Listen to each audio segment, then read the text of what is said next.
আস্তে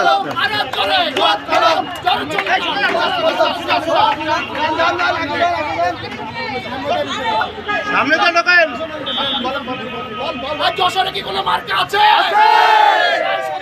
কোনো মার্কা আছে? কোনো মার্কা আছে?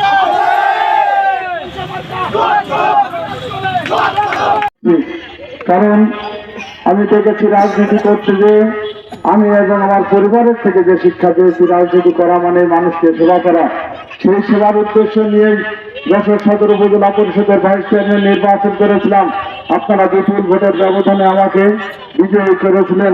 আমার সৌভাগ্য হয়েছিল এই যশোর সদর উপজেলা পরিষদের দুইবার চেয়ারম্যানের দায়িত্ব পালন করবার। চেয়ারম্যানের দায়িত্ব যে সময় আমি ভারপ্রাপ্ত চেয়ারম্যানের দায়িত্ব পালন করি, সেই সময়টা ছিল পৃথিবীর ইতিহাসে সবচেয়ে খারাপ সময়। অর্থাৎ করোনাকালীন সময়ে আমি ভারপ্রাপ্ত চেয়ারম্যানের দায়িত্ব পালন করেছিলাম।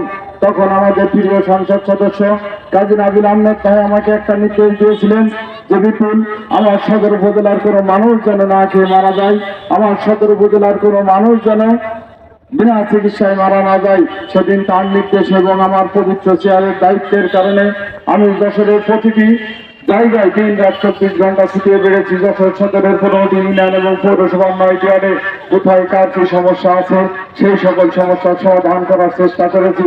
আপনারা সেই সময় দেখবেন যে আজ যারা প্রার্থী হয়েছেন অনেকেই কেউ ঘর থেকে বেরোয়নি। জীবনের মায়া ত্যাগ করে আমি কিন্তু সবসময় আপনাদের পাশে ঘুরে বেরিয়েছি। আর তারা ছিল ঘরের মধ্যে, বদ্ধ ঘরে, যে বের হলেই যদি করোনা হয়, মৃত্যুর মুখে হয়, সেদিন কিন্তু মৃত্যুর কথা চিন্তা না করে আপনাদের পাশে দাঁড়িয়ে আপনাদের সেবা করার চেষ্টা করেছি। সেই সময় আমি প্রায় 30,000-এর উপরে পরিবারকে ত্রাণ দিয়েছিলাম। আমাদের যশোর পৌরসভায় যখন সবজি পাওয়া যাচ্ছিল না, তরি তরকারি পাওয়া যেত না, সেই সময় আমি যশোরের হরিদেবপুর ইউনিয়নের 7 মাইল বাজার থেকে ট্রাকে করে সবজি নিয়ে এসেছি এবং ভ্যানে করে প্রতিটি ওয়ার্ডে আমি কিন্তু বিতরণ করেছি। এর ভিতরে অনেকেই কিন্তু আপনারা সেই সবজি পেয়েছেন। আমি প্রায় 10,000-এর উপরে পরিবারকে কিন্তু সবজি বিতরণ করেছি।